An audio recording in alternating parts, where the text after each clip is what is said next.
अस्सलाम वालेकुम, कैसे हैं आप सब? उम्मीद करती हूँ कि आप सब खैरियत से होंगे। तो जी ये है सरगोदा का मौसम, बहुत ज़्यादा शदीद गर्मी है। इतनी ज़्यादा गर्मी है कि बस क्या ही बताऊँ। मैंने सुबह उठ के फटाफट सारे घर के काम कंप्लीट किए, घर की सफाई की, किचन साफ़ किया और उसके बाद एयर कूलर ऑन किया और आकर बैठ गई। दिल ही नहीं चाहता इसके आगे से उठकर कहीं साइड पे होने को। पंखे की हवा इतनी गर्म है और ये एयर कूलर ही है जो जिससे थोड़ा बहुत गुजारा हो रहा है, थोड़ी बहुत ठंडी हवा आती है। बच्चे हैं, बच्चों को तो शायद गर्मी लगती ही नहीं है। जब देखो खेल में मसरूफ़ हैं, कभी कुछ कर रहे हैं। खैर मैं किचन में आ गई और सोच रही थी कि आज क्या बनाऊं, लेकिन इससे पहले मुझे भूख लग गई।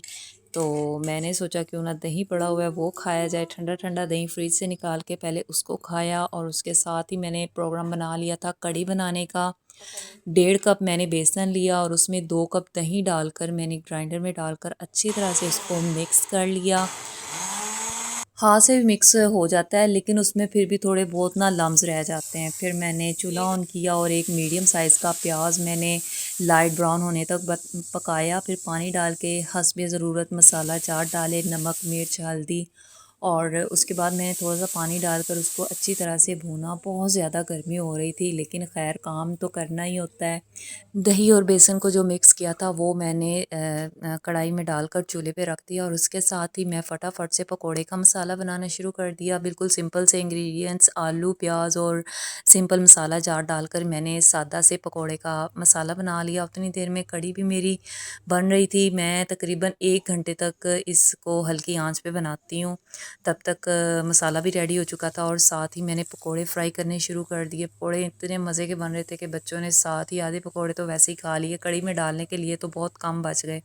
मैंने कहा चलो जिस तरीके से भी आखिर बच्चों ने ही खाने हैं, कढ़ी में डालकर खा लें चाहे ऐसे खा लें। कढ़ी को मैंने हल्का सा प्याज का तड़का लगाया, इसमें सब्ज़ मिर्च डाली और फिर मैंने इसमें पकोड़े ऐड किए। हल्का सा मैंने इसके ऊपर लीमू निचोड़ दिया। इतना मज़े का टेस्ट बना था, बिल्कुल सादा से इंग्रेडिएंट्स के साथ मैंने ये कढ़ी बनाई थी और बहुत ज़्यादा टेस्टी बनी थी। फिर मैंने इसको टेस्ट किया और वाकई मेरे कहने के मुताबिक वाकई काफ़ी टेस्टी थी। आप भी कह रहे होंगे कि अपनी बनाई हुई कढ़ी को खुद ही टेस्टी कह रही है, लेकिन यकीन मानिए बहुत ज़्यादा टेस्टी थी। फिर मैंने फटाफट से जल्दी से रोटियां बना ली। बच्चों को भूख लगी हुई थी। सुबह तकरीबन 8 बजे मैं नाश्ता करवा देती हूँ बच्चों को और फिर दोपहर को 11 बजे तकरीबन गैस आता है और मैं खाना बनाने की तैयारी शुरू कर देती हूँ। इतनी देर में मैंने सारा खाना वगैरह लंच वगैरह बनाया और दोबारा से कमरे में आ गई। टीवी पे देखा तो बड़े प्यारे पुराने से गाने चल रहे थे, बहुत प्यारे गाने थे। मैंने थोड़ी देर गाने सुने और फिर मैं अपनी विंडो के पास आ गई। ये मेरी वाहद इकलौती कमरे में लगी विंडो है। कभी मैं उदास हूँ, कभी मेरा मूड अच्छा ना हो तो मैं यहाँ से बाहर देखने लग जाती हूँ। बहुत प्यारा व्यू आता है, देखिए कितना प्यारा लग रहा है। ये साथ में एक प्लाट है, यहाँ पे ये झाड़ियाँ वगैरह उगी हुई हैं। काफ़ी टाइम से हम लोग वेट कर रहे हैं कि कोई ये अल्लाह का बंदा ये प्लाट ले ले और यहाँ पे कंस्ट्रक्शन या फिर अपना घर बना ले ताकि सफाई हो जाए। ये मैं वैगन देख रही थी, इतनी बड़ी वैन खड़ी है, बस खड़ी है जो कि शायद धूप की वजह से या कोई मसला बन गया था, इस वजह से दरख्त के नीचे छाँव में वो लोग खड़े थे। बच्चों की अपनी मस्तियाँ जारी थी और मेरा काम भी कंप्लीट था और मैं आराम से बैठ गई थी और बच्चों को देख रही थी मैं।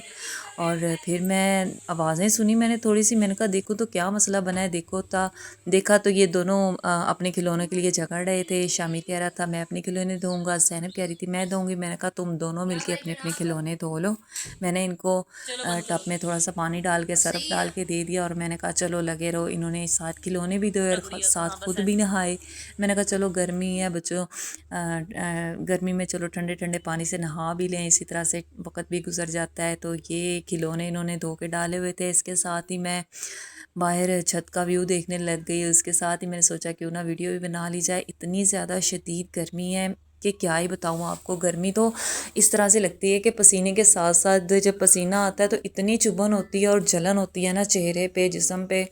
दिन में तकरीबन 2 या 3 मरतबा तो नहाना लाजमी हो जाता है। बच्चों को भी साथ साथ लाजमी नहलाती हूँ। बच्चे हैं सारे खेलने में लगे रहते हैं, ध्यान करते नहीं हैं। तो मैं तकरीबन दिन में 3 या 4 मरतबा बच्चों को लाजमी नहला देती हूँ। उसके साथ इनको कोई ठंडे मशरूबात, कभी जूस बना देती हूँ, कभी इनको लस्सी बना देती हूँ। तो जी ये था आज का व्लॉग। अल्लाह हाफिज़।